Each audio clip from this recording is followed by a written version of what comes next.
Alright, so this week we're looking at applications of Pythagoras and trigonometry. So number 1, find the length of the missing side.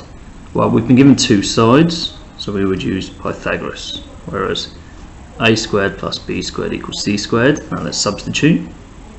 7 squared plus 12 squared equals c squared. So c must be the square root of 7 squared plus 12 squared, which I'm going to type in. Now when I type this in, I'm going to do 7 squared plus 12 squared first, and then I'm going to square root my answer. Now it doesn't give us the accuracy, so let's go 13.89 to 2 decimal places. Alright. Number 2, find the length of the missing side. Well, we've been given two sides, but we've been given the hypotenuse. Remember, the hypotenuse is opposite the right angle. So I'm going to rearrange the formula to a squared equals c squared minus b squared. Basically, I'll move the plus b to this side for this formula. So a squared must be 18 squared minus 12 squared when you substitute. So a must be the square root of 18 squared minus 12 squared. Once again, when I type this into my calculator, I'm going to do 18 squared first minus 12 squared. Then I'm going to square root my answer. So a is 13.42 centimetres. Always make sure your answer makes sense. 18 needs to be the longest side. Number 3.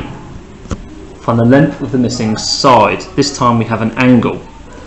So we've got to label this using trigonometry. So this is our hypotenuse. This is opposite the angle, which means the other one must be our adjacent. So we've got h and we're trying to work out x. So h and a. So ka toa, which means cos equals a over h. So that's the formula that we needed. We use that one because we've got h and we're trying to work out a. Now let's substitute. Cos of our angle, cos 60, equals our adjacent, which is x, divided by hypotenuse, which is 19. Because it's divided by 19, we multiply to find out what x is. So type this into our calculator. Cos 60 multiplied by 19, x must be 9.5 centimetres. So 4 marks, 1, 2, 3, 4. So formula, substitute, rearrange, answer. Number 4. A bird flies 40 kilometres at a bearing of 0 to far. How far north is he? Now when you do bearings, you always start from a point and draw your north line. And bearings always go clockwise. So 25 degrees clockwise looks something like that. So we make it into a triangle. Now he flies 40 kilometres in this direction, so that would be our 40 kilometres. How far north is he? So that's the x that we want to work out. So we label this. That's our hypotenuse, because that would be our right angle. So this is h. This is opposite the angle, and this is a. So similar to the last question, we've got h and we're trying to work out a. So our formula is cos. Now when we substitute, equals x over 40, and then when we rearrange, x must be 40 cos 25. We type that into our calculator. Cos 25 multiplied by 40. So north, it's 36.25 kilometres north. So that's how far our bird has gone. How far east from his starting position is the bird? Now you could use Pythagoras here because you've got two sides, or you could use trigonometry again. I'm going to use trigonometry again. This time I'm using O and H, which is sine is opposite over hypotenuse. So substitute. Sine 25 equals r. I'll call this one y. Y over 40. Therefore 40 multiplied by sine 25 must be what y is. Type into my calculator. Sine 25 multiplied by 40. And the bird has gone 16.90 kilometres east. So it's all very important how the quality of your diagram here. Probably needs a bit more space. Find the angle. I always find these ones the easiest. Well, that's the hypotenuse because it's opposite the right angle. That's opposite the angle, and that's adjacent. You've got A and O, which is TOA. So tan is opposite over adjacent is the formula you need to remember. Let's substitute. We don't know what our angle is. Our opposite is 8 and our adjacent is 15.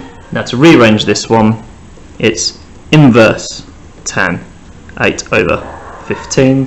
So we type it in. inverse 10, 8 divided by 15, exactly like it is there. I'll show you there. There it is. So x is 28.07 degrees. And don't forget it's degrees because it's an angle. Alright, next page. Question 7. Dave is 1.5 metres tall. He looks up with an angle of elevation of 22 degrees. Now, angle of elevation is against the horizontal, so that's 22 degrees to the top of a tree. So here's our tree. Dave is 18 metres away from the tree, and he is 1.5 metres tall. How tall is the tree to 2 decimal places? So really the triangle that we're looking at is this one here. Now we're assuming that the tree is 90 degrees from the ground, so that would be our 18 metres. Now we need to find this, or the top half of the tree. So we've got, well, that's the hypotenuse, that's opposite, that's adjacent. We've got A, we're trying to find out O, TOA, so tan theta equals O over A, which means tan 22 equals the height of the tree over 18. Rearrange this. 18 tan 22 equals h. So tan 22 multiplied by the 18, the height would be 7.27 meters. That's this height though. Now that's not the total height of the tree, because Dave's 1.5 meters tall. Don't forget to plus 1.5. So the height of the tree is a total of 8.77 meters to 2 decimal places. Alright, question 8. Find the area of a trapezium. Well, to find the area of a trapezium, you do. The area is A plus BH divided by 2. Now clearly we've got B, we've got H, we haven't got A. So that's what we need to find. Now to find A, if I draw this down here, it would be 12 minus this length here. So that's the length that we need to find. To find this side here, I know that this is 10, this is 12, so we're going to do Pythagoras here, with this being A, B and C. So A squared equals C squared minus B squared, that's x squared equals 12 squared minus 10 squared, so x must be the square root of 12 squared minus 10 squared. Let's type that into our calculator. So that x is 6.63325. I've gone to more decimal places because I don't want a rounding error. So that x there is 6.63. If I do 12 take away that, 12 minus that answer, I found the top, which is 5.36675. Now I know what A is, I can substitute to find my area. So my area would be A, 5.36675, plus B, which is 12, times the height 10, divided by 2. I'm going to do this in my calculator, so I've still got this number here, which is good, so I don't have to type it out, plus 12, times by 10, divided by 2. The area of our trapezium is 86.83 squared centimetres. So that was the trick there, we had to make this part into a triangle. Number 9. What angle does the diagonal line AH make with the base BH? So we're looking for this angle here. To find this angle, I need this dotted line and this dotted line. So to find the base dotted line, that's 6 centimetres because that's up here, I need to use Pythagoras here to find BH. So I'm going to draw out the triangle that we're talking about. That's the angle I want. There's AH and there's BH on the bottom. Now we know that AB is 7, so I need to find BH. So I'm going to do Pythagoras here, so A, B, C. A squared plus B squared equals C squared, which means 6 squared plus 11 squared equals C squared, or C is the square root of 6 squared plus 11 squared. Now I'm going to leave that in surd form and I'll show you what I mean.